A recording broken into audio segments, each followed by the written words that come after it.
అందరికీ నమస్కారం. మీకు ఎప్పుడైనా మీ పర్సనల్ డీటెయిల్స్ అడుగుతూ ఏదో వింతైన కాల్స్ వచ్చాయా?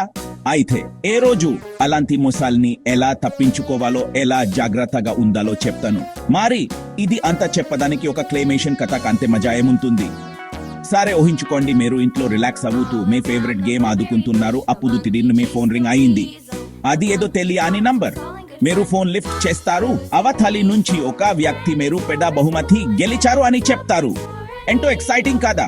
కానీ ఆగండి, మన ఈ క్లే హీరో అతనికి రాజ్ అని పేరు పెడదాం, వాళ్ళతో ఆదుకుందామని డిసైడ్ అయ్యాడు. ఆ మోసాదు గెలిచిన డబ్బులు పంపడానికి రాజ్ బ్యాంక్ డీటెయిల్స్ అడుగుతాడు. రాజ్ చాలా తెలివైనోదు కదా, ఫోన్ లో పర్సనల్ డీటెయిల్స్ ఎవరికి చెప్పకూడదు అని గుర్తు తెక్కుకుంటాడు. అందుకే అతనికి కాల్ చేయడానికి వాళ్ళ పేరు నంబర్ అడుగుతాడు. ఆ మోసగాడు టెన్షన్ 10 ఫోన్ పెట్టేస్తాడు. సూపర్ రాజ్! కానీ వాళ్ళు ఇంకా బాగా నమ్మించేలా మాట్లాడితే ఎప్పుడు వెరిఫై చేసుకోవడం మర్చిపోకండి. మీ బ్యాంక్ తో కానీ లేదా అఫీషియల్ వెబ్సైట్ లో కానీ చెక్ చేసుకోండి.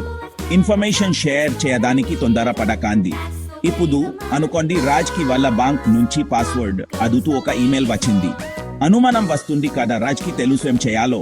అతను ఆ ఈమెయిల్ అడ్రస్ చెక్ చేస్తాడు. అది కొంచెం తేడాగా ఉంది అని గమనిస్తాడు. అందరూ ఎప్పుడు ఇలాంటి చిన్న చిన్న విషయాలు గమనించాలి. మన క్లే హీరో ఇంకో మోసాన్ని కూడా తప్పించుకున్నదు. ఏ కథ వల్ల నేతి ఏంటి? జాగ్రత్తగా ఉండండి. మీ మనసుకి అనిపించింది నమ్మండి. మరియు ఎడి పర్సనల్ ఇన్ఫర్మేషన్ షేర్ చేసే ముందు వెరిఫై చేసుకోండి. మోసగాళ్ళు ఎక్కడైనా ఉంటారు, కానీ కొంచెం జాగ్రత్తగా ఉంటే ప్రతిసారి వాళ్ళని మించిపోవచ్చు. చూసినందుకు థ్యాంక్స్. అందరూ జాగ్రత్తగా ఉండండి. ఇలాంటి ఇంకా ఎన్నో టిప్స్ కోసం, మజా కథల కోసం లైక్ చేయడం, షేర్ చేయడం మరియు సబ్స్క్రైబ్ చేసుకోవడం మర్చిపోకండి. మళ్ళీ కలుద్దాం.